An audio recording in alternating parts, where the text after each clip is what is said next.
Well, some of the Jews from Thessalonica heard that Paul was now in Berea, so they followed him there to make trouble. And the believers in Berea sent Paul to the coast so he could get to Athens and then to Corinth. But Saul and Timothy stayed behind. They stayed behind. And it seems that Paul tells Timothy to go back to Thessalonica. And later, Timothy and Silas join up with Paul in Corinth. And according to 1 Thessalonians chapter 3, verse 6, when Timothy met up with Paul in Corinth, he brought with him a report about the Thessalonian church, and that is likely what prompts Paul to write the letter of 1 Thessalonians. The news that he heard from Timothy. So most believe, there's differing opinions, but most seem to believe that Paul writes 1 Thessalonians from Corinth, making the letter of 1 Thessalonians one of the earliest New Testament letters. It's early on in the church, in like late 40s AD.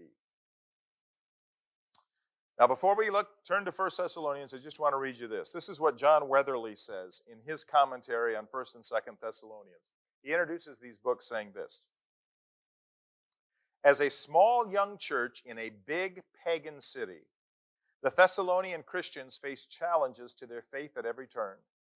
Persecution, social pressure, temptations of the old lifestyle, conflict with new brothers and sisters in Christ, and surrender to despair were constant threats.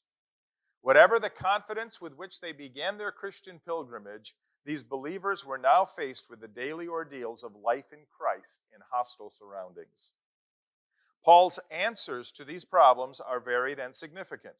He confirms the truth of the gospel in the face of the doubts and struggles which they face, reminding them of the change which the gospel has brought to their lives and of the warnings which they had already received about the difficulties to come.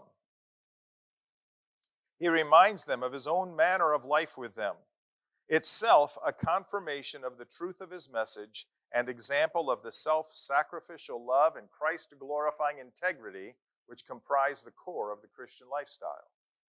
That love expressed to one another will in turn draw the church together to stand up to the pressure of the hostile culture which surrounds it. Perhaps most importantly, Paul reminds the readers repeatedly that the work of God begun in them in Christ will not be complete until Christ returns.